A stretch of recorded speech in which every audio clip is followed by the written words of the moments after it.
وبكده اكون خلصت معاكم صينيه البسله بالجزر بالفراخ بدبابيس الفراخ. ممكن تعمليها عادي بالمخدات اللي هي بقيه الورك، او بالصدر عادي جدا. وادي الرز بالشعريه. ويا رب ان شاء الله تكون الوصفه عجبتكم النهارده واكون فدتكم بحاجه. كل سنه وانتم طيبين يا رب، اللهم امين. السلام عليكم ورحمه الله وبركاته، والصلاه والسلام على اشرف المرسلين سيدنا ونبينا محمد وعلى اله واصحابه اجمعين. ازيكم يا حبايبي، عاملين ايه؟ وكل سنه وانتم طيبين. هعمل معاكم النهارده دبابيس الفراخ. هعملها في قلب صينيه بسله زي التورلي كده، بس هتعجبكم جدا. انا جبت اوراق الفراخ بالشكل ده دبابيس، وقطعتها كده، يعني الحته بتاعت الدبوسه بديها بس ايه شقه كده بالسكينه عشان هتبلها معاكم. عملت بصلايه وعملت معاها ملح وفلفل. ما تحطيش اي حاجه تاني غير الملح والفلفل بس. انا بحب اتبل دايما الفراخ بملح وفلفل قبل ما اسلقها.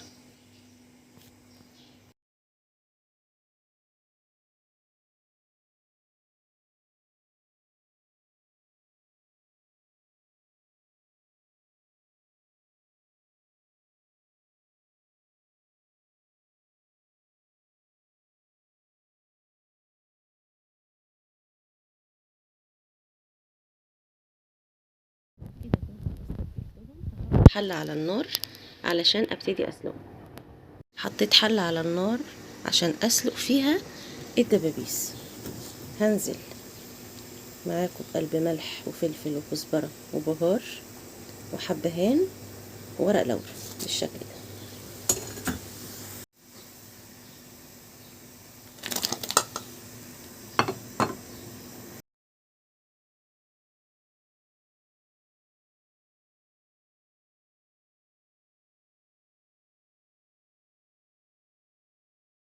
وهنا حطيت البسله على النار. بحب اسلقها دايما بنص سلقه كده قبل ما احطها في الصوص الاحمر بتاعها. ما بتاخدش معاكي سوا خالص لما بتحطيها في الطماطم، بتاخد بس تقليبه بس كده وبتطفي عليها. عندي هنا سلقت دبابيس الفراخ بالشكل ده، وهبتدي احمرهم في حته زبده علشان نحطهم في قلب البسله.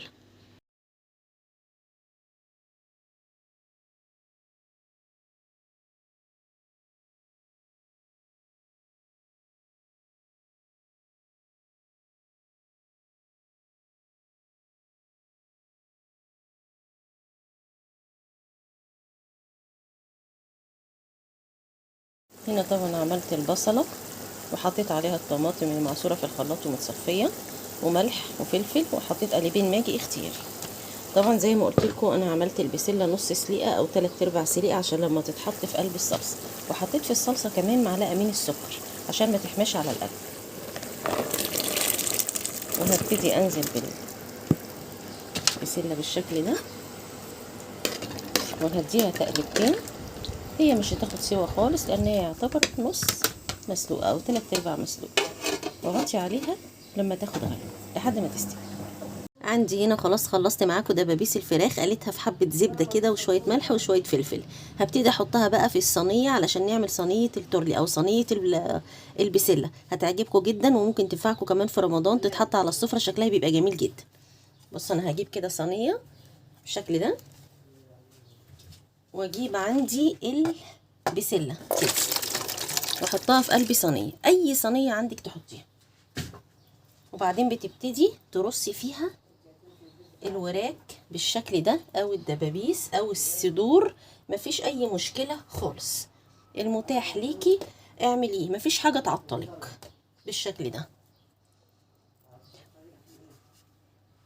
بصوا شكلها بيبقى جميل جدا كمان لو اتعملت في رمضان على سفرتك بالشكل ده. هتحطي جنبيها طبعا طبق الرز. انا عامله رز النهارده بالشعريه، هيعجب الناس جدا اللي هتاكله.